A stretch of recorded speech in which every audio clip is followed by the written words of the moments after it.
Olá pessoal, sejam todos bem-vindos ao curso de Fundamentos de Física 2.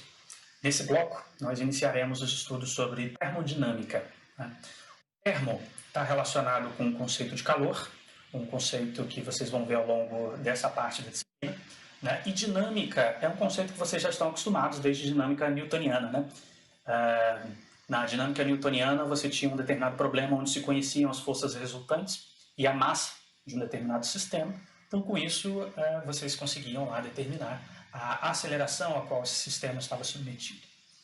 Tendo a informação dessa aceleração, se você realizasse uma integração como função do tempo, a gente consegue obter a equação da velocidade, ou seja, como a velocidade desse sistema evolui no tempo.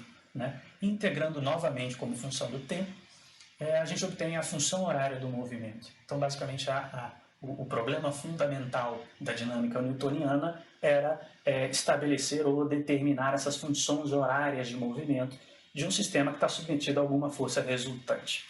Então, se eu tenho um bloco, eu tenho uma função horária. O barato dessa função horária é que ela me permite determinar em que posição que esse objeto vai estar em cada instante de tempo. Então, esse é o problema fundamental da dinâmica. Vocês podem estar imaginando que vocês vão fazer a mesma coisa aqui em termodinâmica, E na realidade não, o conceito aqui é bem diferente. A gente sabe que um reservatório contendo um gás, por exemplo, ele tem N partículas. Um reservatório simples, por menor que seja, contém, sei lá, 10 a 24 moléculas. Então é um número enorme de moléculas. Então o nosso objetivo aqui com dinâmica, do termodinâmica ali, não é estabelecer uma função horária para cada molécula dessa. Por mais que eu conseguisse fazer isso, eu teria 10 a 24, nesse meu exemplo, 10 a 24 equações, 10 a 24 funções horárias, e eu não teria o que fazer com elas de fato. Então a termodinâmica ela é um contexto muito diferente da mecânica newtoniana que vocês viram. Então, basicamente, ela aborda um sistema termodinâmico não numa escala muito micro, mas o comportamento desse sistema termodinâmico numa escala macro. O que eu estou querendo dizer?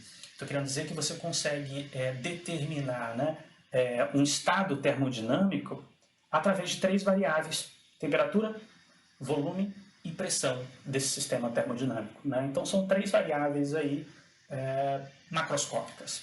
Então, através dessas variáveis, a gente consegue determinar as características de um sistema termodinâmico A ou B e assim por diante. Tá certo? Bom, então, para começar o assunto de termodinâmica, a gente tem que tentar estudar um pouquinho o conceito do que é temperatura. E é aqui que a gente vai começar. Bom, a temperatura é uma das 7 grandezas fundamentais do Sistema Internacional de Unidades, e ela é medida em Kelvin.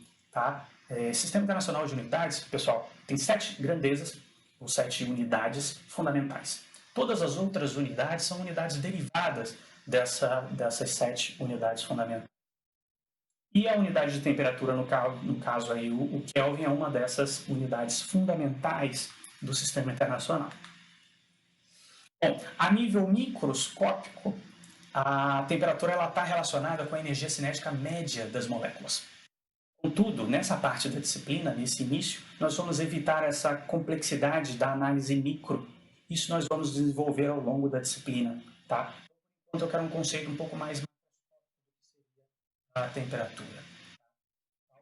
Algumas pessoas associam a temperatura a uma sensação térmica. Se eu coloco a mão numa placa quente, eu sinto quente, e aqui eu sinto frio, então necessariamente essa temperatura é maior do que essa temperatura aqui. Embora essa analogia possa dar certo em algumas situações, é uma definição errada, uma associação errada que pode levar você a cometer alguns erros. E nós vamos discutir isso quando entendermos um pouco mais sobre equilíbrio térmico e também calor específico de materiais, enfim. É uma discussão para frente.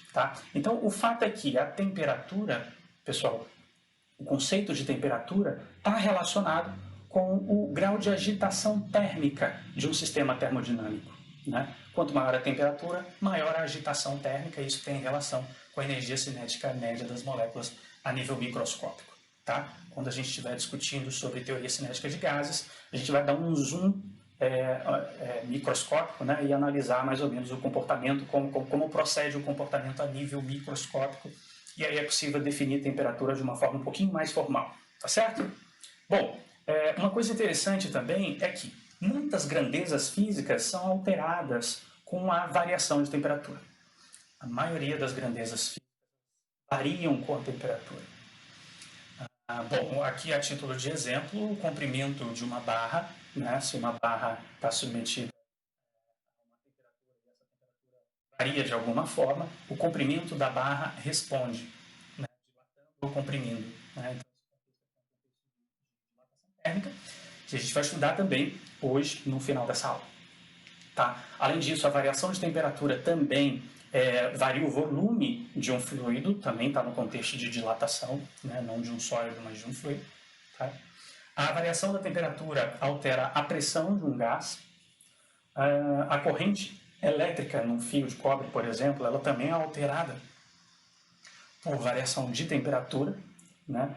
E, por fim, aqui eu destaco a cor de um objeto incandescente muito quente. Tá? Então, se você coloca esse objeto, uma colher, numa chama, né, você vai observando que, à medida que ela vai ficando cada vez mais quente, surge uma determinada coloração, você passa a conseguir enxergar.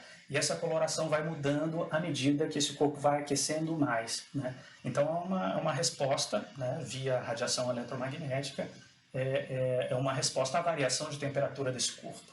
Tá certo?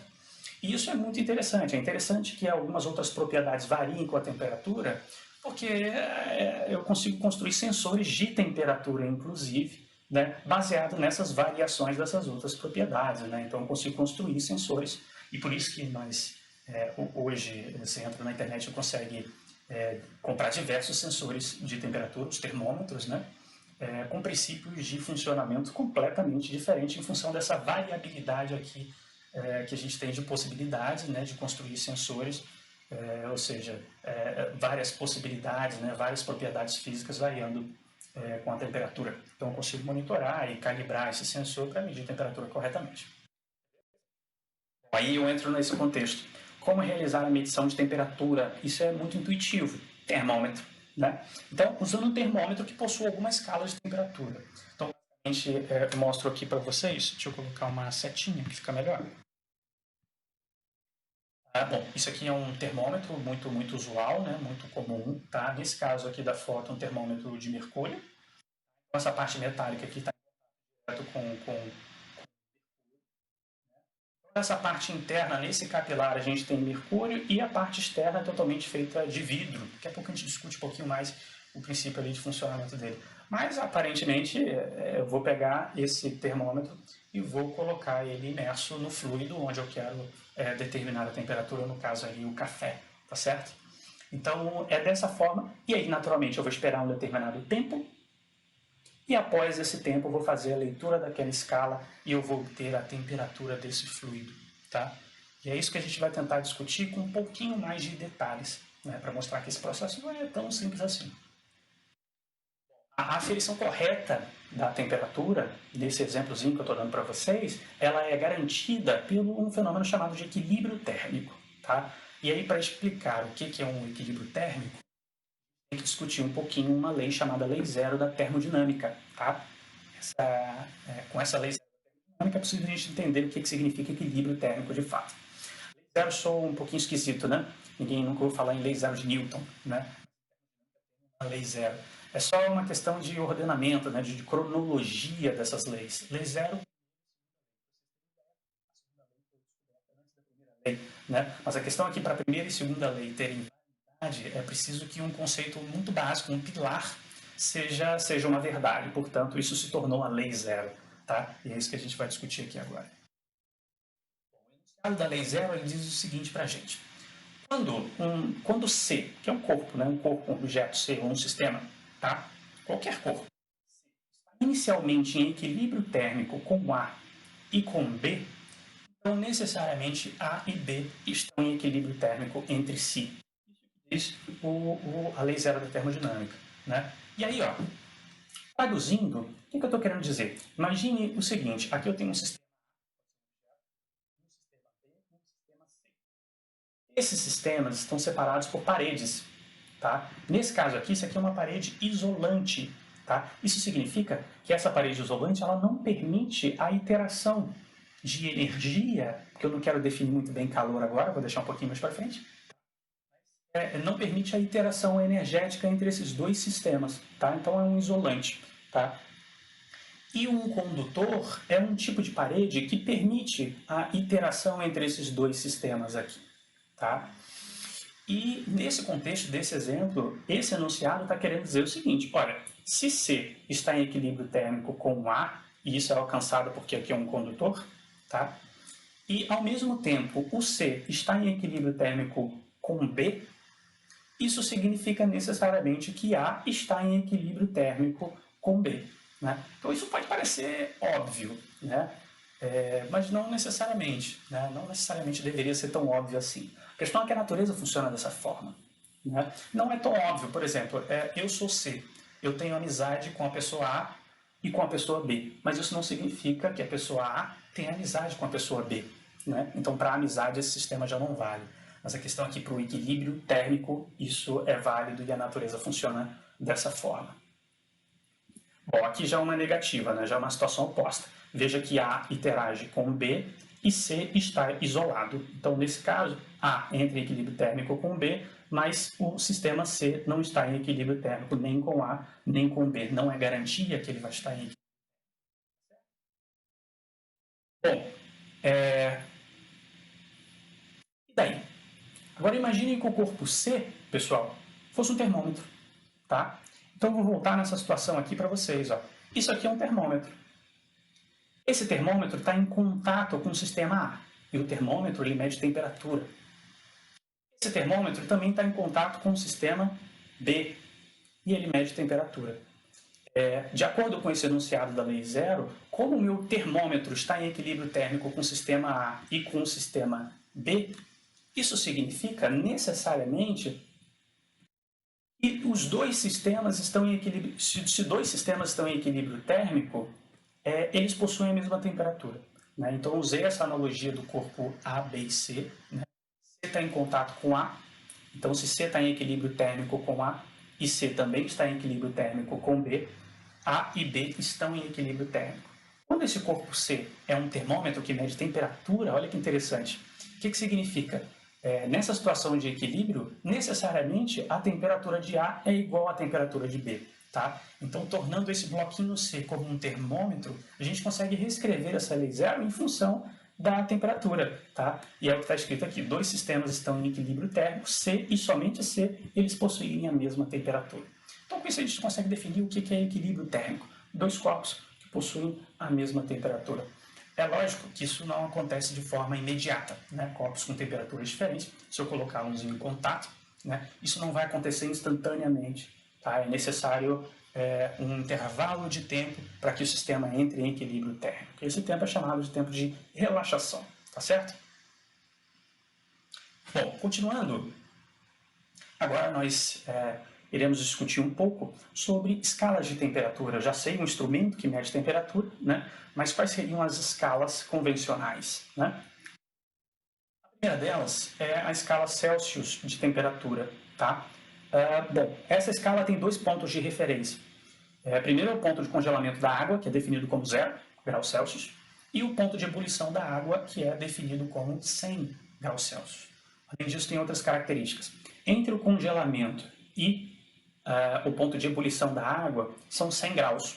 Portanto, essa escala também é denominada, conhecida como escala centígrada. Certo? Bom, além dessa escala Celsius, também tem a escala Fahrenheit. No Brasil não é muito comum, mas países ingleses ainda usam esse tipo de unidade. Tá?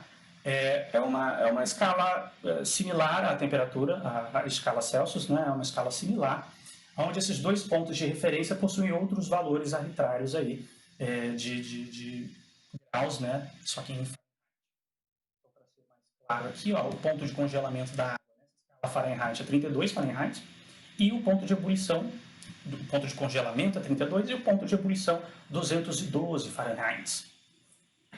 Aqui uma particularidade: entre o congelamento e a ebulição da água, ou seja, de 32 a 212, são 180 graus intermediários aí dentro dessa escala, né?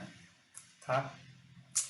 Legal, são duas escalas que vocês já devem ter escutado falar, com certeza, no ensino médio vocês estudaram com certeza esse tipo de escalas. Tá? E elas funcionam com termômetros como esse aqui. Eu posso comprar um termômetro desse e olhar a escala e vou ver lá, aqui está graus Celsius ou aqui está Fahrenheit. Tá? Agora, eu queria discutir um pouquinho a particularidade desse tipo de termômetro, né, e essas escalas Celsius e Fahrenheit. Como é que esse termômetro funciona? Né? É basicamente o seguinte, eu coloquei um fluido lá dentro, tá? E eu quero usar esse sisteminha aqui, ó, esse fluido mercúrio, né, envolto aqui por uma cápsula de vidro, né? Eu quero usar esse sistema para medir temperatura. Eu vou pegar esse termômetro e vou inserir na xícara de café, que eu mostrei no slide lá anterior, lá no início, tá? Para medir a temperatura. Bom, graças à lei zero da termodinâmica, você já entende que se eu colocar o termômetro e esperar um tempo de relaxação, esse sistema vai entrar em equilíbrio térmico. Isso significa que o fluido terá a mesma temperatura do fluido do termômetro, tá? A questão é o seguinte, o termômetro é composto, ele não tem só o fluido, né? Ele tem a cápsula de vidro, né? E ele tem também o fluido, tá? Qual a particularidade desse termômetro? A cápsula de vidro, ela tem um coeficiente de dilatação, a gente vai tentar descrever isso ao final da aula, tá? Mas o que eu estou querendo dizer é que não só o fluido, mas também a cápsula de vidro, eles dilatam quando a temperatura aumenta, tá? Agora, o vidro é escolhido e tem um propósito, tá? Um deles é o seguinte, é um dos menores coeficientes de dilatação comparado ao fluido, tá? Então a ideia é que o vidro dilate menos e o fluido dilate mais, tá? Se eu aumento a temperatura, a coluna de fluido vai aumentar. Se eu reduzo a temperatura, a coluna de fluido vai diminuir. Então, ora, eu acabei de criar um sistema, um dispositivo que mede indiretamente a temperatura. De que forma? Acompanhando o comprimento da coluna de mercúrio, né? Então, basicamente, qual a ideia de Celsius? Quando o gelo está fundindo, eu tenho um sistema a 0 graus Celsius, que é o ponto de congelamento ou fusão do gelo, né? Nesse ponto, se eu colocar esse termômetro, o comprimento da coluna de mercúrio eu vou chamar de L0, tá? Esse é o comprimento relativo ao ponto de congelamento da água. Agora, se eu tenho água num processo de ebulição, eu pego esse mesmo termômetro e coloco, eu vou ter um comprimento da coluna de mercúrio maior, tá? E aí, esse comprimento eu associo aos 100 graus da água, né? Ou seja, eu associo ele ao processo de ebulição. Então, é dessa forma que eu calibro esse tipo de instrumento, esse dispositivo, um termômetro, né? Tá? Bom, o que eu queria discutir um pouquinho mais aqui com vocês é que esses comprimentos, o comprimento da coluna de mercúrio no ponto de congelamento da água, ou o comprimento da coluna de mercúrio no ponto de ebulição da água, esses comprimentos, eles são diferentes se dentro do termômetro tem fluidos diferentes. Isso significa que se eu pego exatamente esse termômetro, troco o fluido para álcool, a temperatura vai dar um valor completamente diferente, porque o material que eu coloquei ali dentro é diferente. Então, o coeficiente de dilatação desse material, algo que a gente vai discutir com mais detalhes no final dessa aula, esse coeficiente é diferente de material para material, tá? Então, a temperatura estaria atrelada ao tipo de material que você está colocando ali dentro do termômetro, tá? Bom, além disso, esse tipo de termômetro aqui tem um problema, que é o seguinte, o próprio coeficiente de dilatação, ele tem uma dependência com a temperatura, tá? Por isso que termômetros como esse aqui tem uma faixa de temperatura que é uma faixa curta, tá? Para grandes variações de temperatura, você já observa uma não linearidade entre comprimento e aumento de temperatura, tá certo? Então, isso é um outro problema desse tipo de termômetro aí. Tá? Bom, aí surge uma pergunta. Como medir temperatura sem a influência do material do termômetro? Será que isso é possível? Através de um dispositivo aí chamado de termômetro a gás, a volume. Vou tentar explicar um pouquinho ele. Uma foto desse tipo de termômetro, né? Então, basicamente, isso aqui é um bulbo, um espaço aqui, um volume definido. O volume dele é um volume constante, tá? E lá dentro eu coloco um determinado gás. O gás que vai, através desse gás eu vou conseguir extrair a temperatura de onde eu colocar esse termômetro, né? De onde eu colocar essa bola de aço, essa bola de metal. Tá certo? Bom, tá. O que está ligado nessa bola de aço aqui, ó, é um tubo e aqui eu tenho um manômetro. Esse manômetro, pessoal, vocês já conhecem. E ele vai nos dar a informação da pressão manométrica lá dentro, ou seja, traduzindo, a pressão do gás. A pressão do gás no interior desse termômetro, tá? Ela é monitorada, eu consigo ver qual a pressão do meu gás. Beleza? Ótimo. E aí eu vou propor um experimento aí para vocês, tá? Vou mostrar na realidade aqui já o que vocês iriam obter se fizessem esse tipo de experimento. Esse gráfico aqui, pessoal, mostra pra gente a pressão do gás lá dentro, tá? Dentro dessa... Essa pressão é monitorada por esse manômetro aqui. Então eu tenho um gráfico de pressão por temperatura. Imagine que eu estou colocando esse termômetro num líquido qualquer, tá? E aqui eu estou monitorando com um daqueles termômetros calibrados ali em grau Celsius, né? Usando a escala Celsius de temperatura, né? Então imagine que eu posso pegar esse fluido e ir reduzindo a temperatura dele. O que eu observo em termos da pressão? Se você fizer isso experimentalmente, olha, imagina essa linha de cima aqui, ó, tá? Então tem uma temperatura aqui que é quase 200, né? Então imagine que eu pudesse reduzir a temperatura desse fluido.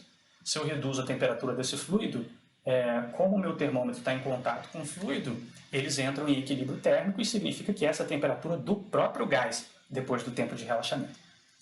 Tá? Então, ó, se eu reduzo a temperatura do fluido, como consequência eu estou reduzindo a temperatura do gás, a pressão do gás também está diminuindo. Tá? Então, a temperatura que está relacionada com o grau de agitação térmica dessas moléculas, a partir do momento que essa temperatura reduz, a agitação também reduz e a pressão do interior desse gás ela vai diminuindo. E essa relação é completamente linear. Tá? Então, um resultado bem interessante. Tá? Legal. Aí eu mostrei só uma curva, né? Posso continuar diminuindo? Posso continuar diminuindo. Só que eu não vou conseguir diminuir isso aqui indefinidamente. Tá? Então, é uma temperatura muito baixa. Tá? Além disso, o que isso está querendo dizer para a gente? À medida que a temperatura vai diminuindo, a pressão vai reduzindo. Tá? Então, essas pressões elas vão ficando cada vez mais baixas, cada vez mais baixas.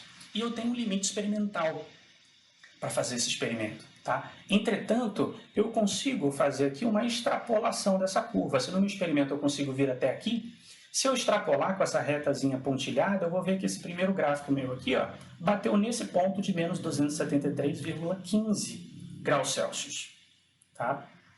Legal. Qual a particularidade, qual a coisa interessante nisso? O que é esse outro gráfico de baixo aqui? Ó? É o mesmo experimento, só que feito ali com um gás diferente, ou numa outra, com outro número de moléculas, né? Eu falei para vocês que dentro desse bulbo aqui, ó, eu coloco um gás, mas eu não disse qual a quantidade, tá? Então, se eu fizer um experimento com quantidade de gás diferente, eu vou ter diferentes retas, ok? Mas qual a particularidade desse resultado que eu estou obtendo? São diferentes retas, sim, mas se eu prolongar todas elas para o ponto de pressão que seria igual a zero, aqui a pressão é igual a zero, se eu prolongar todas elas, elas vão passar pelo mesmo ponto. Tá? Então, esse ponto aqui de pressão nula, isso indicaria para a gente um determinado ponto onde o grau de agitação térmica dessas moléculas é o mínimo possível. Tá? E esse ponto é denominado zero absoluto. Tá? Então, exatamente esse valor de menos 273,15 graus Celsius, esse ponto aqui foi batizado como zero nessa nova escala aqui que foi proposta, a famosa escala Kelvin, também chamada de escala absoluta, em função desse zero absoluto que é definido aí.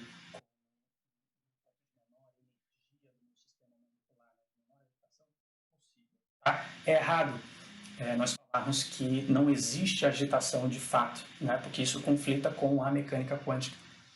Então, existe uma energia mínima, sim, né? Mas não é errado dizer que nesse zero absoluto, a energia total do sistema é a mínima possível.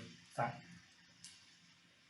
Bom, então aqui nasce a nossa escala Kelvin. Ela parte desse ponto zero, e esse ponto zero é a menor agitação possível de um sistema molecular. Certo? Bom, então isso é um resultado bem interessante, né? Que a gente consegue tirar com esse experimento aqui, que na realidade é um termômetro, ele foi feito para medir temperaturas, né? E eu utilizei ele para te definir aqui, te mostrar o nascimento de uma nova escala, que é a escala Kelvin, a escala absoluta. tá certo? Bom, vocês devem estar se perguntando, legal, você fez esse experimento, maravilha, tá ótimo.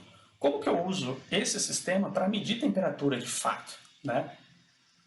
Pergunta relevante, né? Bom, só uma observação aqui, ó. Com o nascimento dessa nova escala, tá?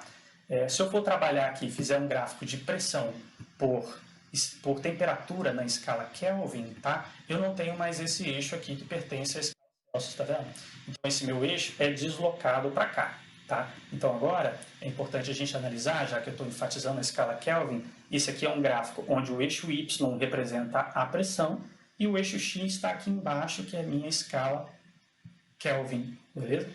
É como se, na realidade, como o meu eixo Y começa daqui, se eu deslocar essa linha horizontal para cima, é como se essas três retinhas aqui, ó, partissem aqui do ponto 0, 0. Zero de pressão, 0 Kelvin, tá certo? Bom, e de que forma que eu meço a temperatura? Tá? Eu posso fazer o seguinte, veja bem, ao longo dessa linha, vamos supor que eu coloquei um determinado gás dentro do meu termômetro, tá? E o meu experimento é todo realizado ao longo dessa linha aqui, tá? Vamos supor que eu tenho um determinado ponto aqui, em 100 graus Celsius, por exemplo, né? 100 graus Celsius, eu tenho a temperatura 1, portanto eu faço a leitura da pressão P1. Então eu tenho P1 e P1, tá? Num outro ponto, eu tenho T2 e P2, por exemplo, tá? Como isso aqui é uma reta, pessoal, é bacana a gente entender o seguinte, como ela é uma reta, a razão entre T2 sobre T1 e P2 sobre P1, essa razão é a mesma. Essa razão, na realidade, essa igualdade vem da igualdade do coeficiente angular. A gente está sobre a mesma reta, né? Então, de fato, T2 sobre T1 é igual a P2 sobre P1. Tá? Então, isso é uma particularidade desse resultado experimental aqui, que mostra um perfil retilíneo entre pressão e temperatura, né? E essas três linhas retas aqui partem do ponto 0, 0, se a gente estiver falando aqui da escala Kelvin, tá certo? E daí? Eu vou isolar T2, que é uma temperatura numa situação qualquer, tá? Se eu quiser isolar aqui T2, usando esse termômetro, né? Se eu quiser calcular quem é T2, o que eu preciso saber? A pressão 2. Mas a pressão eu tenho no leitor do termômetro, então maravilha. Tá? Só que eu preciso da temperatura num determinado ponto e a pressão num determinado ponto. E esse ponto entendam como uma determinada condição. Tá? Então eu preciso ter a informação de temperatura e pressão em algum ponto específico, em alguma condição específica, tá? Para esse termômetro. Isso é chamado de processo de calibração desse termômetro. Tá? Bom, e aí surge a pergunta: como calibrar um termômetro a gás para ele de fato medir temperaturas, né? Então, eu preciso de um sistema de referência para que eu possa extrair quem é esse T1 e quem é esse P1, certo? E usar esse termômetro. Para criar uma escala de temperatura, é escolhido algum fenômeno térmico que é reproduzível. Posso escolher o ponto de fusão, o ponto de ebulição ou o ponto triplo, tá? Atribuindo a ele um valor de temperatura arbitrário. Foi o que foi feito. Tá? Foi utilizado aqui para calibrar esse tipo de termômetro o ponto triplo da água. Esse ponto ele corresponde a um estado de temperatura que eu chamei de T triplo, tá? E uma pressão de vapor, já explico o que é isso, e chamei de PV triplo, no qual os três estados físicos da matéria, para a água, eles estão em equilíbrio, tá? Água, gelo e vapor. Tá? Então, vejam esse sisteminha aqui, ó. Imagina que isso aqui, essa parte azul é um tubo de vidro, tá? Selado, tá? Então lá dentro o que eu tenho? Eu tenho água, eu tenho gelo também, tá? E nessa região aqui que aparentemente parece vazio, eu tenho vapor de água, né?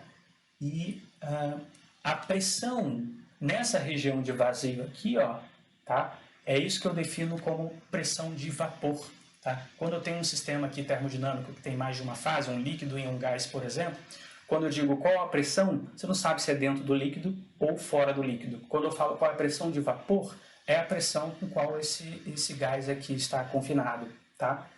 Então eu posso montar uma célulazinha como essa, tá? Numa determinada temperatura e pressão de vapor, eu consigo ter os três estados físicos da matéria ali, no caso da água, coexistindo, tá? Então isso é reproduzível, eu consigo fazer isso no laboratório. Tá? Então essa célula de ponto triplo, como é chamada, essa célula pode ser utilizada para calibrar um termômetro como esse aí. Tá? Lembrando que para calibrar aquele termômetro eu preciso de uma informação de temperatura e pressão em uma determinada situação específica, né? E essa situação específica é exatamente essa célula aí de ponto triplo. Tá? Esse carinha aqui no meio que vocês estão vendo, ó, ele representa o próprio bulbo do termômetro, né? Já que eu estou criando um termômetro e vou calibrá-lo, né? Num determinado momento eu vou pegar esse termômetro e colocar em contato com essa célula de ponto triplo. Tá? Isso faz parte do processo de calibração. O que é relevante aqui a gente discutir? Um acordo internacional foi definido aqui um valor para a temperatura no ponto triplo da água. E esse valor de temperatura é 273,16 Kelvin. Tá? Isso aqui não foi definido, mas isso é calculável numa célula de ponto triplo como essa. E a pressão de vapor. Essa pressão de vapor aqui é em torno de 610. Bom, então essa temperatura num ponto triplo aqui é uma convenção internacionalmente aceita, né? Então todos aceitam esse valor de 273,16 kelvins, tá? Bom, de novo aqui eu gostaria só de salientar uma diferençazinha para vocês, que é a seguinte: essa pressão, tá? Ela não corresponde à pressão do gás dentro do bulbo do meu termômetro, tá? Ela é a pressão de vapor dentro da célula de ponto triplo, tá? Então são coisas diferentes, são pressões diferentes aí. Tá? Se eu colocar por acaso o meu termômetro aqui, a temperatura dele vai ser a temperatura dos fluidos, né? do sistema que está dentro da célula de ponto triplo, por equilíbrio térmico, então a temperatura vai ser igual.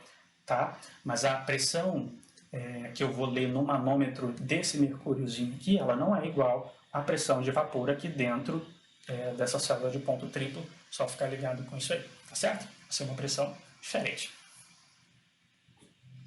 Bom, legal, já falei um pouquinho desse ponto triplo e quais são as condições termodinâmicas em que você consegue alcançar esse ponto triplo da água, ou seja, tendo líquido, vapor e gelo, né, coexistindo. Né? Agora eu vou para o processo de calibração. Tá? Antes, nós havíamos definido essa equaçãozinha aqui. Ó. A temperatura 2 é a temperatura 1 sobre P1, tá? E aqui em cima P2. O que eu precisava, né, para calibrar esse termômetro? Esse P2 aqui eu chamei de T, simplesmente. Esse P2 eu chamei de P, só para simplificar aqui a história. E o T1 e o P1, que eu falei que eram pontos em que eu vou usar o meu termômetro e determinar a temperatura e a pressão do gás dentro do termômetro num experimento específico. Esse experimento específico é a célula de ponto triplo. Tá? Eu estou usando esse fenômeno como referência. Tá? Então isso significa que esse T1 vai ser a temperatura no ponto triplo, que foi definida. E essa pressão aqui, ó, é a pressão que o gás dentro do termômetro, dentro do bulbo, está submetido quando ele entra em contato com a célula de ponto triplo, que é diferente da pressão de vapor que eu acabei de explicar no slide anterior, beleza? Então, dessa forma, pessoal, eu consigo calibrar o meu termômetro. Tendo esse valor aqui que é fixo e esse valor aqui que é fixo, eu vou conseguir ter uma relação de temperatura com pressão, tá? Então, é dessa forma que eu calibro e uso esse meu termômetro para medir temperatura. Tá? Então, basicamente, para medir temperatura, eu crio um termômetro como esse. O que eu faço? Eu vou numa célula de ponto triplo, tá? Coloco o meu termômetro lá dentro para quê? Para medir qual seria a pressão no ponto triplo, porque a temperatura eu já conheço que é uma convenção internacional. Tá? Então, com isso, eu acabei de calibrar o meu termômetro e posso utilizá-lo. Né? Para medir temperatura, eu posso pegar ele e jogar, submergir ele dentro de um fluido de temperatura desconhecida. Eu vou fazer a leitura aqui da pressão e vou obter o valor da temperatura, tá certo? Então, assim que eu calibro esse termômetro. Só que a gente continua ainda tendo um problema com esse tipo de termômetro, um problema muito similar ao problema do termômetro de mercúrio, né? Que se eu trocar o fluido, os comprimentos das colunas são diferentes, ou seja, é um determinado instrumento, lembra que a gente discutiu isso? Aquele termômetrozinho de mercúrio era um instrumento em que se eu trocasse o fluido, os comprimentos da coluna de mercúrio me dariam valores de temperatura diferentes, né? Então, como fugir desse problema, né? Então, eu apresentei esse dispositivo, que é um termômetro a gás, né? Só que ele tem um problema, que é o seguinte: eu falei que para ele funcionar, você precisa de fato colocar um gás dentro do bulbo. tá? Só que nada foi falado em termos de quantidade. Tá? Qual a quantidade de gás que eu coloco lá dentro? Ou que tipo de gás que eu coloco lá dentro? Tá? Para ele funcionar corretamente e fazer a leitura da temperatura corretamente. Será que se eu colocar o gás lá metano, ele vai me dar uma medida de temperatura de algum sistema? Mas se eu colocar gás lá CO2, será que ele vai me dar a mesma temperatura do sistema? Ou se for o próprio gás metano, mas em quantidades diferentes, número de moléculas ali diferentes que eu vou injetando de metano lá dentro, será que ele me daria a mesma temperatura? Não, tem variações. Tá? Então, é um tipo de termômetro que, dependendo do tipo de gás, da quantidade de gás que você coloca lá dentro, a temperatura pode variar sensivelmente, né, com essa quantidade de gás lá dentro. Tá? Então, como contornar esse problema? Né? A gente consegue sim contornar isso. Tá? Ó, é o que eu destaquei aqui. Ó. Quando usamos quantidades cada vez menores de gás no interior do as leituras convergem para uma única temperatura, seja qual for o gás utilizado. Então isso é uma observação experimental. Se você usa esse termômetro, vamos supor que lá dentro eu coloquei gás metano, por exemplo, ou gás hélio. Coloquei o gás hélio dentro do bulbo. Né? Reduzindo a quantidade de gás hélio e vou medindo a temperatura. Eu vou vendo que a temperatura ela deixa de variar e passa a ter um valor fixo. Tá? Mas o que aconteceu ali na realidade? Eu fui diminuindo tanto a quantidade de matéria que a interação entre essas moléculas elas foram diminuindo de tal forma que, independente do tipo de gás, se é metano, se é hélio, se é CO2, né, a resposta em temperatura é a mesma. Tá? Então, nesse ponto especificamente, a gente acaba de definir, sim, e descrever um determinado sensor que mede temperatura, tá? E essa temperatura não depende das propriedades daquele próprio gás que está ali, né? Propriedades da matéria que está ali, tá? Bom, então é isso. Então a definição formal aqui de como medir temperatura sem a influência do material que compõe o próprio gás. A temperatura é o ponto triplo, ou seja, exatamente essa expressão, tá? Só que eu represento aqui, ó, esse P sobre P triplo, tá? No limite em que a quantidade de gás tende a zero. Então, tem que usar a menor quantidade de gás possível. Fazer isso experimentalmente, né? Eu consigo colocando diferentes quantidades de gás e depois extrapolar e ver a situação em que isso tenderia a zero, né? E eu conseguiria usar a menor densidade possível, a menor quantidade de matéria possível dentro do meu bulbo do termômetro, tá? Só que isso aqui está longe de ser fácil de ser realizado, né? Então, colocar quantidades muito pequenas de um gás lá dentro, isso é pouco prático. Usar um termômetro desse é muito pouco prático, tá? Entretanto, ele te dá uma medida confiável que independe do tipo de gás e quantidade de gás que você colocou lá dentro. Então, isso é importante e relevante. Então, esses termômetros geralmente são utilizados para medidas que vão em tabelas, por exemplo, medidas que vocês precisam de uma precisão muito boa. Tá? Então, isso está longe de ser utilizado corriqueiramente nos laboratórios. Tá certo? Bom, é isso que eu queria falar sobre esse termômetro. Então, voltando à definição da escala Kelvin, tá? Também chamada de escala absoluta, ela tem essas características aqui. Ó. O ponto de congelamento da água equivale a 273,15 Kelvin, o ponto de ebulição da água 373,15. O congelamento e a ebulição, assim como a escala Celsius, na escala Kelvin também são 100 divisões. Tá? E aí vamos tomar um cuidado, porque a gente fala grau Kelvin, grau Fahrenheit, mas a temperatura em Kelvin não existe grau Kelvin, ou isso foi abolido na realidade, né? Então, essa temperatura aqui, ó, eu não leio 273,15 graus Kelvin, eu leio 273,15 kelvins, tá? Então, completando o raciocínio aqui, entre o congelamento e a ebulição, existem 100 kelvins, assim como a escala de Celsius, né, de temperatura entre o congelamento e a ebulição, também tinham 100, mas naquele caso 100 graus, tá?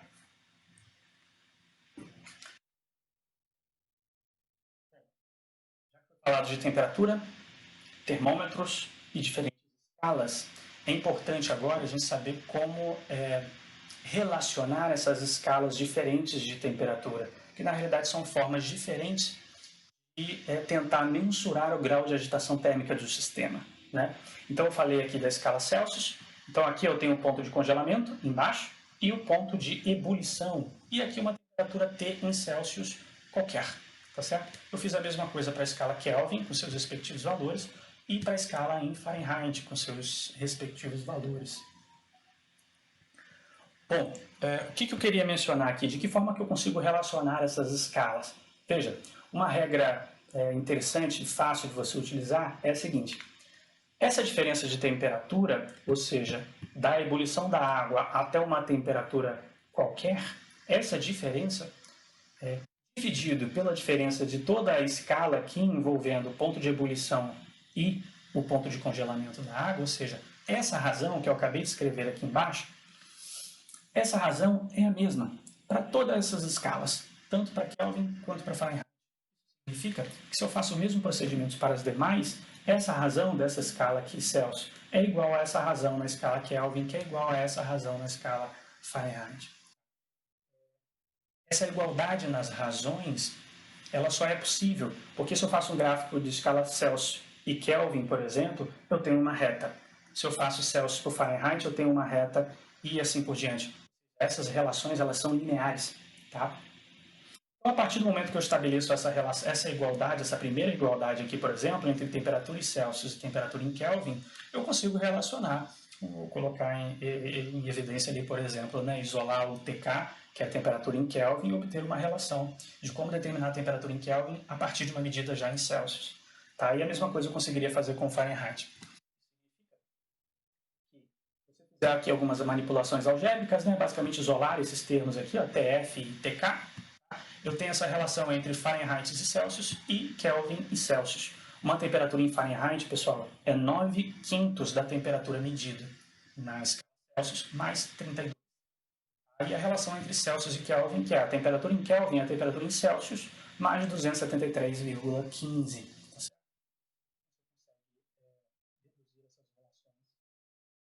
Usando essa regrinha aqui, que é uma regrinha muito básica, tá? Então é melhor você entender esse procedimento dessa regra do que tentar decorar essas funções de conversão, tá certo? Bom, pessoal, agora a gente entra num contexto de dilatação térmica. O objetivo aqui é estudar o que acontece com a geometria dos objetos ou fluidos, né? O que acontece mediante uma diferença, uma variação de temperatura. Esse é o fenômeno de dilatação termal. Tá? Então, primeiramente, nós vamos discutir a dilatação linear. Tá? Dilatação linear, a dilatação que ocorre ao longo de uma dimensão, tá? Seja na direção x ou na direção y ou qualquer outra direção, mas a questão é que essa dilatação é unidimensional. Tá? De que forma que eu posso estabelecer uma equação, um modelo para calcular essa variação no comprimento, por exemplo, né? Que seria uma dilatação de um sólido? Através de algumas observações empíricas, a gente consegue deduzir um modelo. Então, veja bem, observações empíricas mostram que, e aí aqui eu estou mostrando para você o seguinte, aqui eu tenho uma barra, tá? Essa barra é uma barra comprida, de comprimento L0 e temperatura T0. Então eu vou entender isso aqui como temperatura inicial e comprimento inicial, né? Tá? A partir do momento em que essa barra é submetida a uma temperatura T0 mais ΔT, ou seja, teve um incremento de temperatura, a temperatura variou em ΔT, tá? O que aconteceu com o comprimento? Ele não é mais L0, tá? Esse comprimento ele aumentou. Aumentou quanto? Um determinado valor ΔL. Isso é observável, tá? Se você fizer um experimento, você vai de fato observar isso. Agora, o que acontece se eu pegar e dobrar esse incremento de temperatura? Né? O que acontece com esse ΔL aqui, ó, que é o comprimento de dilatação, né? O quanto que dilatou? Ele dobra também. Então, isso você consegue fazer experimento. Então, isso é uma observação empírica. Então, você já sabe que a dilatação, ó, eu quero um modelo para esse ΔL. Eu quero um modelo analítico para esse ΔL. De que forma que eu posso escrever ele? Né? Eu já sei que esse ΔL ele é diretamente proporcional a ΔT. Tá? Porque se eu dobrei aqui o ΔT, eu dobrei também o ΔL. Tá? Então, eu já sei isso. ΔL é proporcional a ΔT. Bom, uma outra observação empírica é a seguinte. Veja bem. O ΔL ele também é diretamente proporcional a L0. Vamos ver por quê. Né? Se você tem uma barra aqui, mesmo esquema, né? Na temperatura inicial aqui, um comprimento inicial, remete ela a uma variação de temperatura ΔT. Então você tem como resultado aqui uma dilatação ΔL. Imagine que essa barra, inicialmente, ela teria um comprimento que é o dobro do comprimento nessa situação anterior. Tá? Aqui começou com L0, era o comprimento inicial, agora aqui começa com 2L0. Então o meu comprimento inicial é o dobro. O que acontece com a dilatação? Tá? Essa dilatação ela também dobra em relação à situação anterior. Isso significa que o fato de eu usar comprimentos iniciais diferentes, isso vai gerar dilatações diferentes, mas proporcionais, né? Então, aqui, por exemplo, eu tinha um determinado comprimento L0, tá? Então, teve dilatação.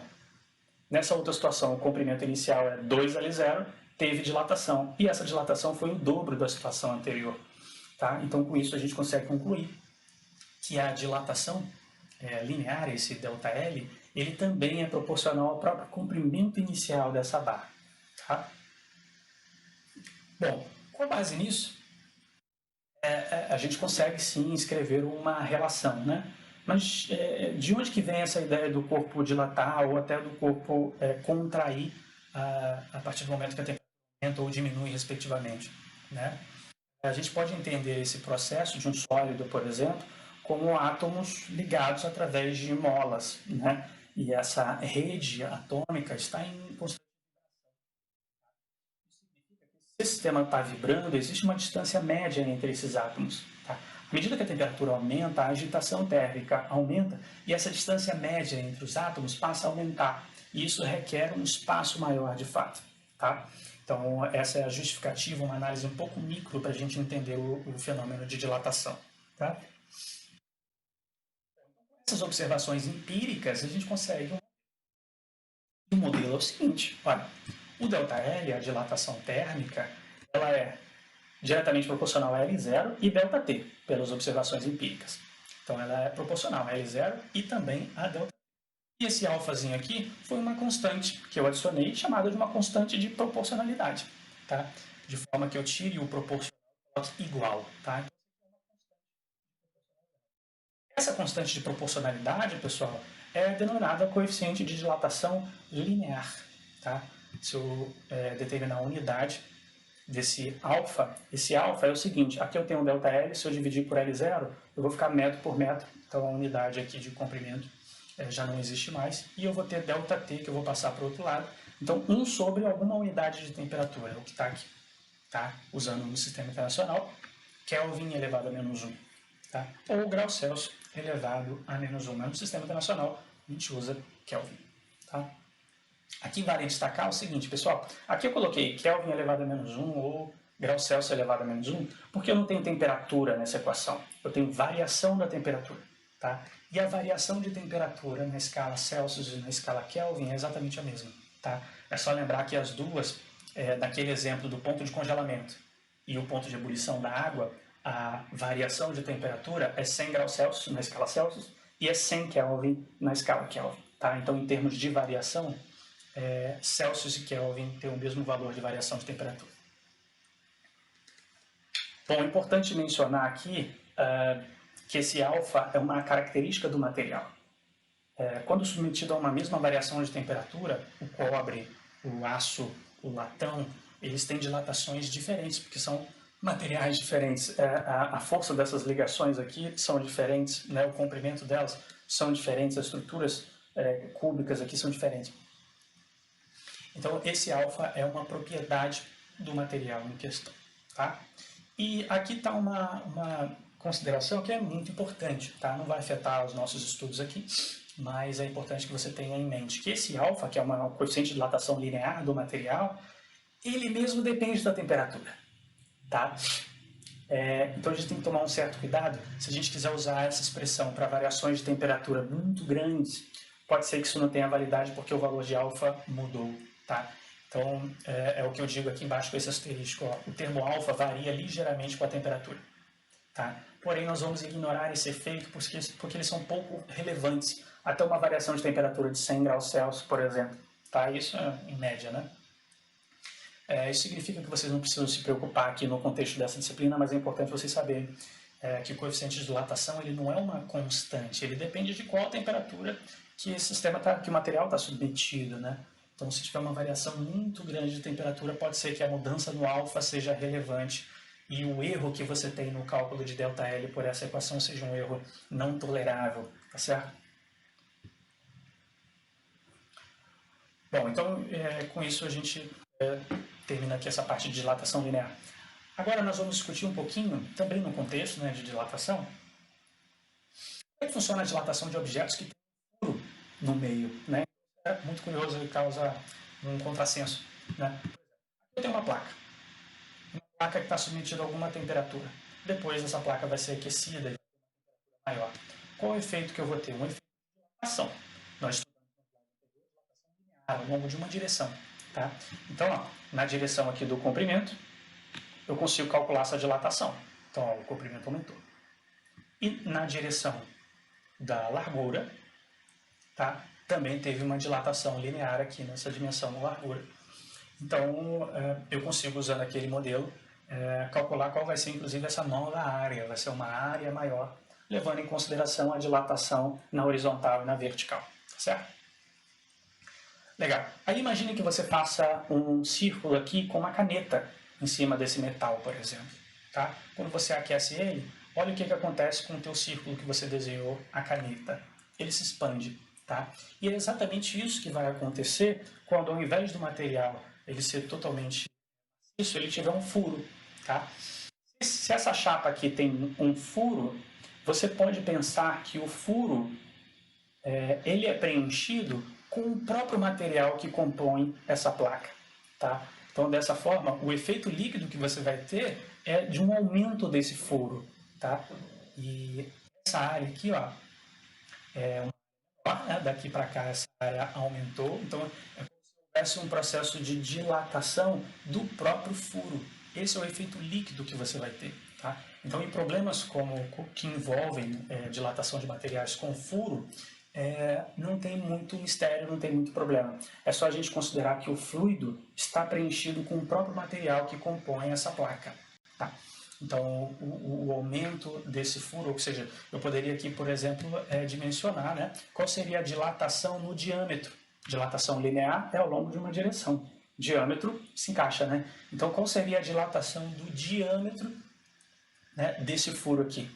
É só usar a relação de dilatação linear, assumindo que o alfa não é de nada, não é o alfa de um vazio aqui, de um vácuo, de um gás. É o alfa do próprio material. Tá? Então, é uma situação que pode fugir um pouquinho o contrassenso, né? Mas que ajuda a gente a resolver alguns problemas envolvendo furos. Aqui eu vou apresentar nessa tabela alguns valores, né, de coeficiente de dilatação linear para diferentes materiais. Então, a gente tem aqui vários sólidos, tá vendo? Alumínio, latão, cobre, vidro, tá vendo? Quartzo, aço, tá? Maravilha. Linear. Agora eu vou aqui discutir alguns exemplos envolvendo esse processo de dilatação, né? Exemplos que são interessantes, como por exemplo a lâmina bimetálica. Essa lâmina bimetálica, pessoal, é o seguinte: aqui tem uma lâmina de latão colada com um outro metal, que é aço. Tá? Então eu tenho essas duas coladas, tá? E aqui está submetido a alguma temperatura e a temperatura ambiente. Tá? O que vai acontecer com essa lâmina bimetálica, e o bimetálico é a composição dupla mesmo, latão e aço? O que vai acontecer quando essa temperatura aumenta? Quando a temperatura desse sistema aumenta, veja, o coeficiente de dilatação do latão é maior do que do aço. Se isso vocês observaram aqui, ó, coeficiente de dilatação linear do latão, 2 vezes 10 a menos 5. O aço, 1,2 vezes 10 a menos 5. O latão, que está em amarelo, ele vai ter uma dilatação maior do que do aço. Como essas placas estão coladas, isso só será possível se esse sistema dobrar. Tá? Então, esse dobramento aqui que você observa da lâmina é em função da temperatura. Quanto maior a temperatura, mais dobrado fica esse sistema. Tá? Então, essa é uma situação aí muito estudada também. Uma situação interessante que você consegue construir, por exemplo, um termômetro usando esse sistema. Imagina que você tem uma lâmina dessas, bimetálica, eu coloco ela já em espiral, tá? Então, estou mostrando ela aqui para vocês, ela está fixa aqui, esse ponto aqui é fixo, aqui está a minha espiral, e na ponta dela, como se fosse nessa pontinha aqui, ó, eu colo um ponteiro, tá? Então, à medida que esse termômetro é exposto a uma temperatura maior, o efeito de dilatação vai ser maior, e o efeito líquido nesse termômetro aí, nessa geometria, é simplesmente girar o ponteiro. Então, à medida que a temperatura aumenta, o giro, né, eu tenho esse desvio angular do ponteiro, e aí eu consigo desenhar uma escala por fora e tentar medir, tentar extrair o valor da temperatura. Né? Então, é assim que funciona um termômetro de lâmina bimetálica, tá? Ou seja, explorando esse efeito de dilatação termal. Tá? A título de exemplo, né, é o exemplo de junta de dilatação em trilho de trem. Nós vimos que a dilatação linear ela é proporcional ao comprimento. Aí um trilho de trem tem um significa que qualquer aumento de temperatura daria uma dilatação muito grande, né? Uma vez que o ΔL é proporcional a L0, que é o comprimento inicial. Tá? Então, dessa forma, no trilho do trem, se você observar, existem essas lacunas aqui que eu estou mostrando na figura, que são espaços vazios, tá? E eles são utilizados exatamente para acomodar um aumento nesse comprimento, no processo de dilatação, tá? Então, assumindo fisicamente que esse material pode contrair no inverno ou tender a comprimir um trilho no outro no verão, é deixado um espaço desse aí, que é chamado de junta de dilatação, para justamente acomodar esses fenômenos, tá certo? O tamanho desse espaço necessariamente depende das variações de temperaturas comuns dos ambientes, né? Bom, aqui um outro exemplo, né, muito comum em pontes, né? Se você pega a ponte de Niterói, por exemplo, você está dirigindo, você escuta o barulho, que é o pneu passando sobre essa estrutura. E essa estrutura é exatamente uma junta de dilatação. Permite que essas placas de concreto das pontes, que são feitas de módulos, né, permite que essas placas possam dilatar num período de maior temperatura ou comprimir num período de menor temperatura. Então, o efeito de dilatação térmica é muito relevante na construção civil, né, e pode gerar efeitos aí catastróficos, né, caso não seja observado. Por exemplo, se essa linha de trem aqui, se ela não tem essa junta de dilatação, muito provavelmente num dia muito quente você vai gerar ondulações nessa estrutura do trilho de trem, isso pode acarretar em acidentes, etc. Né? Rachaduras de pontes, se não tiver essa junta de dilatação. Então é um conceito físico aí muito, muito relevante, né, na construção civil. Uma outra situação aqui, ainda no contexto de dilatação, é a dilatação volumétrica, tá? Que ocorre tanto em sólido, mas também em líquido. O volume de líquido, se aumenta a temperatura, o volume desse líquido aumenta. Se eu tenho um sólido, por exemplo, e aumenta a temperatura desse cubo, o volume do cubo aumenta. Então, ao invés de fazer uma análise linear ao longo de uma direção, aqui é uma análise volumétrica, né, ao longo das três direções. Aqui, ó, da mesma forma que na dilatação linear, observações empíricas mostram para a gente que a dilatação do volume é proporcional ao volume inicial e a variação de temperatura. Tá? Então tem o mesmo perfil, a equação que a gente vai chegar aqui tem o mesmo perfil da dilatação linear. Entretanto, a constante de proporcionalidade vai ser uma outra constante, que eu vou chamar de beta. Para sólidos, existe uma relação simples entre o coeficiente de dilatação linear, que foi definido para sólido, em alguns slides atrás, e esse coeficiente de dilatação volumétrica. Tá? E a relação é, esse beta, que é o coeficiente de dilatação volumétrica, é o coeficiente de dilatação linear é unidimensional, no volume a gente está trabalhando com 3 dimensões, então beta 3 vezes alfa.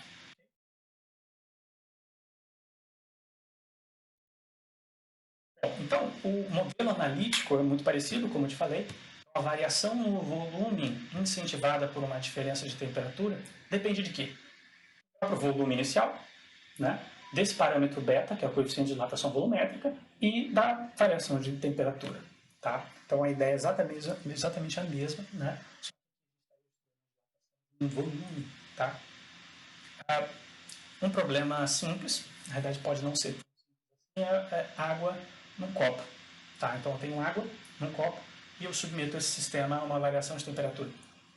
O fluido, que é a água, ele vai dilatar se eu aumento a temperatura, por exemplo. Vamos supor que isso ocorra. Mas, ao mesmo tempo, o sólido, que é o copo, ele também vai dilatar.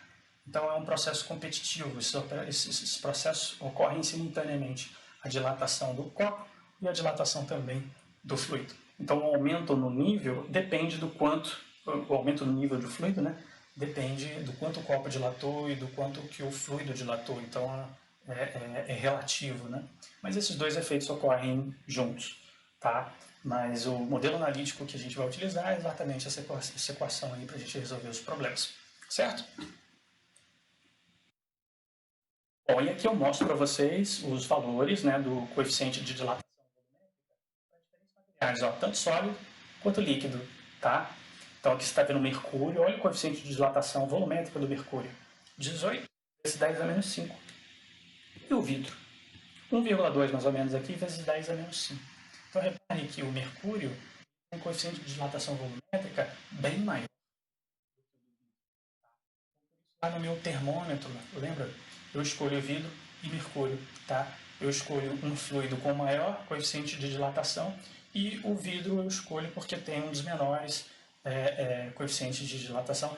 Mas aí tem a questão do preço e tem uma série de outras coisas. Mas é importante que dentro do termômetro, de um termômetro comum, né, aquele termômetro de mercúrio ou de álcool, né, é importante que o fluido lá dentro tenha o maior coeficiente de dilatação possível, né, ou pelo menos maior em relação à estrutura sólida que o cerca, nesse caso aí o vidro.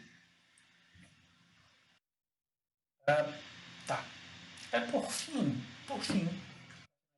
hoje eu queria discutir um fenômeno, né, de líquidos, inclusive, né? Então, se eu aumento a temperatura, significa que o líquido aumenta de volume?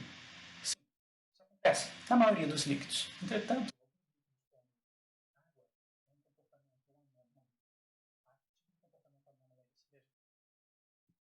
a água a água no intervalo de temperatura entre 0 e 4 graus Celsius diminui o seu volume quando a temperatura aumenta. Isso é um contrassenso, né? A gente espera que tanto o sólido, quanto o líquido, quanto o gás, à medida que aumenta a temperatura, ele expanda o volume. E isso não acontece para a água nesse trecho aí de 0 a 4 graus Celsius. Vamos tentar entender um pouquinho o que acontece nesse trecho. Aqui estou mostrando um gráfico para vocês de volume de água, tá? Por temperatura em graus Celsius. O que acontece à medida que a temperatura reduz? O volume diminui. Aí você vai olhar esse gráfico, beleza, isso está muito coerente. À medida que a temperatura diminui, o volume diminui. O volume aumenta, não tem incoerência. Só que se você der um zoom nessa região de 0 aqui, ó, nesse caso de 0 a 10, eu dei um zoom nessa região azul aqui, é compreendido de 0 a 10. Vamos olhar com detalhes? É possível ver uma curvatura aqui, ó, tá? Ou seja, esse eixo aqui continua sendo o volume, tá? O que acontece de 0 a 4 graus Celsius? O que acontece com o volume à medida que essa temperatura está aumentando nesse intervalo de 0 a 4? O volume, ao invés de aumentar, ele diminui.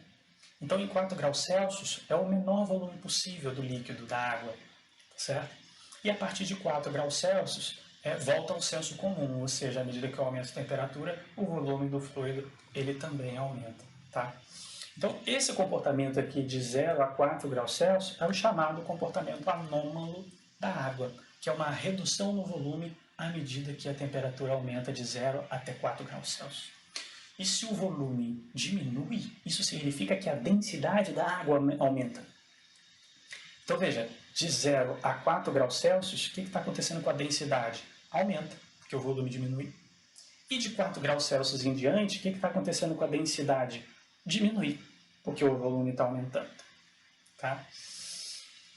Bom, esse comportamento anômalo aqui está relacionado com ligações intermoleculares entre as moléculas de água, né, que são as ligações de pontes de hidrogênio. Né? Então, nessa região de 0 a 4 graus Celsius, essas pontes de hidrogênio são rompidas e a água acaba ocupando um volume menor. Tá? Então, esse comportamento anômalo está relacionado com a modificação nessas ligações intermoleculares, especificamente para a molécula de água. Tá? Bom, e aí, caso aqui, ó, como à medida que a temperatura aumenta, o volume diminui, tá? Nesse intervalo de 0 a 4, aquele coeficiente de dilatação volumétrica, ele é negativo, especificamente para a água, beleza, galera? Que é a única situação em que eu consigo alterar aquele modelo para que, com o aumento de temperatura, o volume passe a diminuir. O valor de beta lá é negativo, tá certo? Uma última discussão, que é mais uma curiosidade, né, envolvendo o processo de dilatação volumétrica da água e esse comportamento anômalo, tá? Que é o seguinte: congelamento de um lago. Imagina que eu tenho um lago aqui, ó, num dia quente, tá? Então, a água aqui, ó, tá? A camada mais próxima da superfície vai estar a maior temperatura, não é isso? 7 graus Celsius. O que está acontecendo aqui, ó? De 8 até 4 graus Celsius, o que está acontecendo? O volume diminui, então a densidade aumenta. Então, os fluidos mais densos estão aqui embaixo. E a temperatura forma, na realidade, o degradê, né? 8, 7, 6, 5, 4. Né? Então, aqui está a água mais quente, né? E aqui ela mais fria lá no final. Né? Exatamente no 4 graus Celsius, que é a maior densidade da água. Tá? Legal. Mas o que acontece num dia frio? Num dia frio, imagine que agora no lugar de sol eu tenho muito frio. Então, essa água de 8 graus Celsius aqui, ó, que eu estou nesse ponto, 8 graus Celsius, imagine que a temperatura vai reduzindo. Ela cai para 6, por exemplo. Né? Então, vamos imaginar que a temperatura daquele primeiro filme de água ali caiu para 6 graus Celsius. 6 graus Celsius, o que aconteceu com o volume? Diminuiu. O que aconteceu com a densidade? Aumenta. Então, esse filme de água ele vai descer por conta de densidade. A densidade dele aumentou. Ele desce. Tá? Então, basicamente, o mais denso sempre vai para baixo, né, por efeito gravitacional. Tá? Tá. Mas aí imagine que o frio é cada vez mais intenso. Então, ao invés de 6 graus, agora a primeira camada de fluido aqui, ó, lá em cima, está submetida a 4 graus Celsius. Tá? É exatamente a posição, é exatamente a temperatura em que a água tem a maior densidade. Então, em 4 graus Celsius, essa camada de fluido vai lá para o fundo do lago mesmo. Tá? Tá. E se o frio continuar? Tá? A próxima camada lá na superfície vai estar a 2 graus. O que aconteceu de 4 a 2 graus com o volume? O volume voltou a aumentar.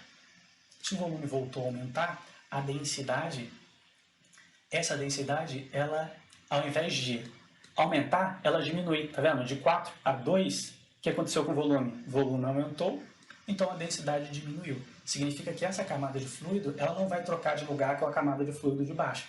Ela vai continuar lá em cima porque a densidade dela é menor do que aquela camada de fluido que estava a 4 graus Celsius. Tá?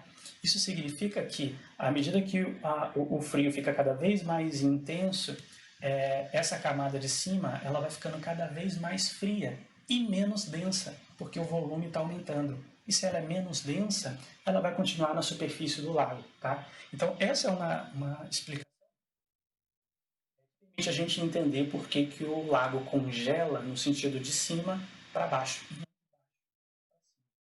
Então, o gelo começa a se formar na superfície do lago.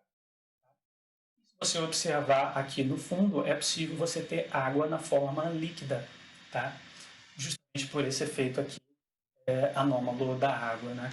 Então, duas situações aqui interessantes é que o lago congela de cima para baixo, isso eu já falei, né?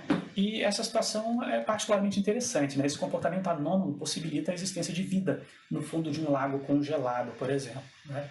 A partir do momento que ele não congela de cima para baixo, é possível que você tenha a água a próxima isso permite a existência enfim, de vida, né, a esta profundidade. Certo? Então é só uma curiosidade aqui que envolve esse anômalo da água, contraste de densidades, e é isso. É isso que eu queria falar com vocês hoje. Espero que vocês tenham entendido aí as discussões. Então, bons estudos para vocês e até a próxima aula.